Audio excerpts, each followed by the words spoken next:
Yo, what is good, Straw Hat Crew? Welcome back to another video. Today, you already know, it's a banger. Let's go ahead and jump straight into it.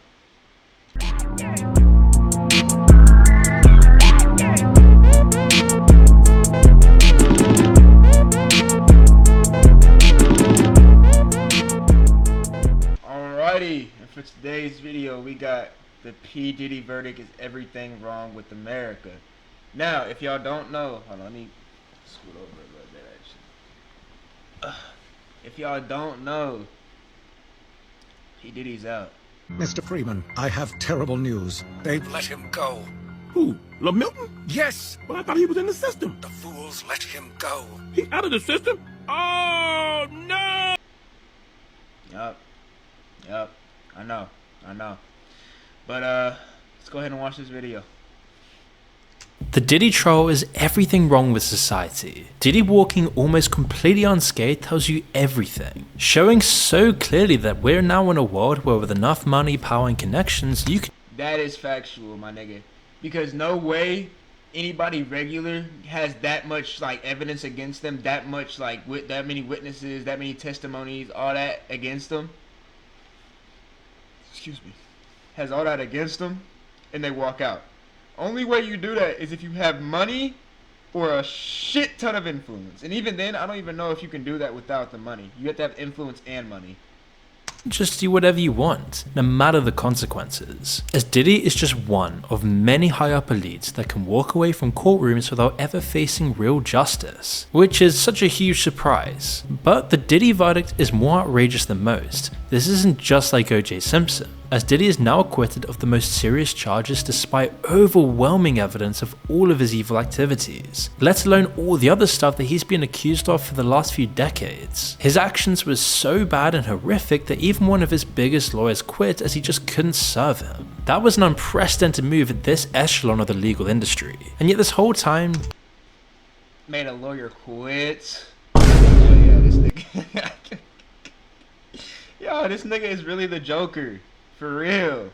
He's actually the Joker. Diddy just knew that he was too powerful to ever be touched. Legally, that is. And in court, he always just seemed so relaxed the entire time, as he knew the game was rigged to begin with. As people with his power, money, and maybe even alleged blackmail are always above the law. One law for thee, another for me. And at this point with the recent verdict, it's expected that he'll just walk away free. Whether that be because the judges were in the free cuffs or they were caught with baby oil, who even knows at this point. When the verdict was announced, Diddy's family and his lawyers were quick to celebrate. Despite facing up to 20 years in prison, acquittal on the trafficking and racketeering charges was more than they could ever hope for. Now, it was always going to be tricky for the government to prove— But to be honest, 20 years off of like what looked to be like 3 years, I think it was like a 3-year max sentence.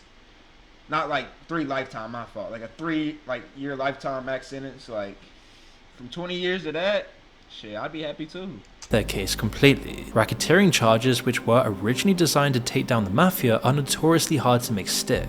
While unsuited for dealing with individual criminals, they're meant to take down whole enterprises and cartels. To prove them, the government needed to show 2 things. Firstly, that there were at least 2 cases of specific federal crimes committed within a 10-year period. Then they needed to make a case that they happened within the context of a larger criminal conspiracy, that Diddy was the mastermind of a huge larger organization. Specifically, they tried to pin both human trafficking on him. They needed to show through the testimony of Casey Ventura and the other key witness Jane that this had occurred, but the defense sabotaged it. While we'll never know exactly why the jury acquitted, it's likely got lots to do with how they poked holes in their— Wow.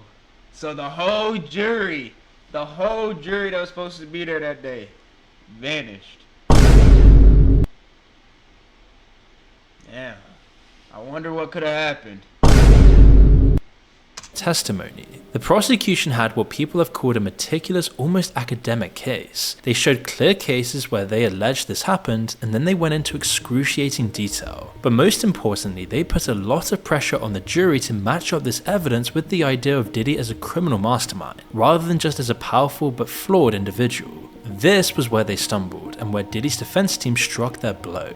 The legal team did everything they could to sabotage this case, and to do this, they didn't deny lots of Diddy's other crimes, the ones he wasn't on trial for in federal court. They accepted the idea that he was actually predatory, that he was abusive, that he had a coercive, dominating relationship with these women, and also with they did the sprinkle a little bit of truth into a lie method. Hey, that's a good one. That's a good one. Hey, he still shouldn't have got freed, but hey, that's a good method. the other people in his orbit, clearly showing that this guy is definitely a bad person. But while Diddy certainly held a lot of control over his world, they casually threw out the idea that he was running some kind of criminal enterprise. A lot of this came down to texts they dug up between Diddy and other key witnesses. They showed Casey telling Diddy that "I'm always ready to freak off, lol." In another text after a party, she told Diddy, "Yeah, I like those times. I love when we make love after. The last time was so good." The prosecution was hoping that the jury would see this as part of the coercive relationship. They thought they would read between the lines and see them as the words of someone who was afraid of being negative about their experiences. It was clearly too much pressure to put on them. Meanwhile, the defense's story that this was all just part of Diddy's private life was a lot easier to swallow, no matter how crazy the actual reality of this was. They even delivered this so much more casually, talking to the jury as if they were having a conversation instead of a trial. Ironically, they even... Let me tell y'all something, bro. When you've been with a girl for a minute, right? You've been with her for a minute, you know what I'm saying? Y'all have done the deed a couple of times, right? You don't... I don't even check up after... Maybe after the first time, right? I might be like, so you know what I'm saying? How you feeling and shit? You know what I'm saying? Ask those type of questions, like how I performed that question. Maybe, if that. You know what I'm saying?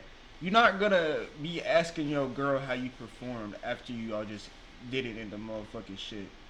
At least I'm not. You know what I'm saying? Maybe, like, not through text especially. I just don't see it.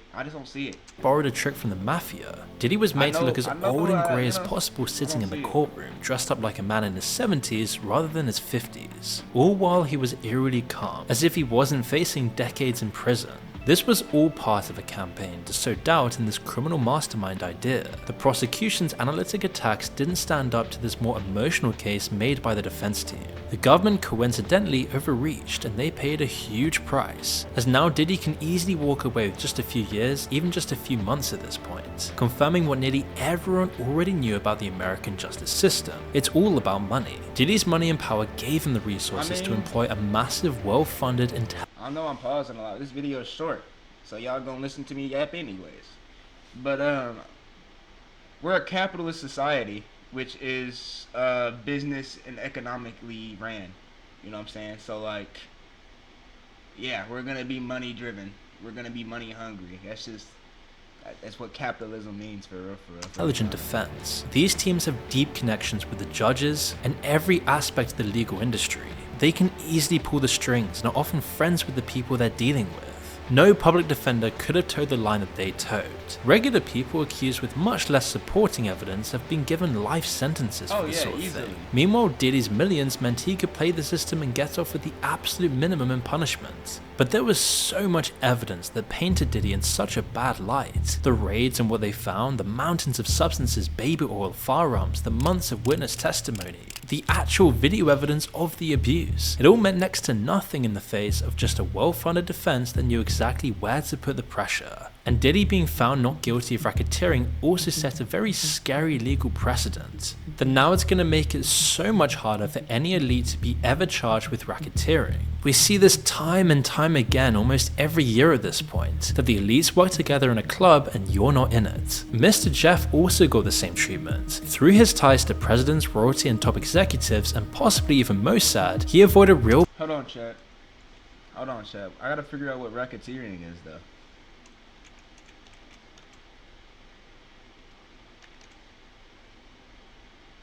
I don't know what that shit is. Type of criminal crime that involves legal schemes or opportunities to let profits. Oh, okay. Got you. Punishment for years despite multiple accusers and evidence. His 2008 plea deal was notoriously lenient. He was just given a 13-month sentence and allowed to leave jail during the day with no real accountability for trafficking minors. And Jeffrey Epstein got off with 13 months? Oh no. Diddy's been accused of all sorts of similar things, taking The people nigga has a pound of weed in his car, he's going away for 20 though. out, a criminal enterprise manipulating the entire music industry, and blackmail. And while the Diddy case isn't fully over, the partial acquittal on racketeering and trafficking fits a similar theme. The biggest charges often don't stick when the defendant is rich and connected. You can operate in plain sight for years, protected by money, fame, and silence. God knows how many other people are doing this that we just have no idea about, as these massive public cases are some of the only rare times where the public can actually see it, only coming about when it's just too obvious for the entire world to ignore. But more often than not, it's completely covered up. Diddy had all sorts of celebrities coming out, all the proof of the freak-off parties, the multiple civil suits, video leaks, and yet he still gets away with almost all of this. And now with Diddy likely walking free, lots of celebrities will have to be looking over their shoulders after this. I know if he Oh yeah. Oh yeah, a lot of them niggas gonna have to watch, cause they was chatting. walks, I'm gonna be target number one, which is fine. I'm used to that. It's kind of exciting for me. Is that exciting or is that slightly scary? I mean, all the celebrities involved, all the people in the industry like Kid Cudi, and all those who try to take Diddy down will now face huge consequences of going against someone at this elite level in society, and the repercussions will be completely hidden away. But after all of this disturbing stuff, even having sleepovers with a young Justin Bieber, and hosting his own Love Island where he took people off the radar, all of this can be done with just enough money. And now Diddy has absolutely no They had to have shown that video. That shit was crazy. Justin Bieber looked terrified in that video. legal fear. He's just proven what we all know, that all of this goes on behind the closed doors of the elites for decades, and with enough influence, laws and morals just don't apply to them. That's factual. Laws and morals do not apply to them niggas, man. That was a great video, Moon. Great video. But no. Yeah, they can free Diddy, so there's that. Fucking dumbasses. But hope y'all enjoyed the video, and I'ma catch y'all in the next one. She call me Luda, bitch, I roll out with my shooters. She wanna fuck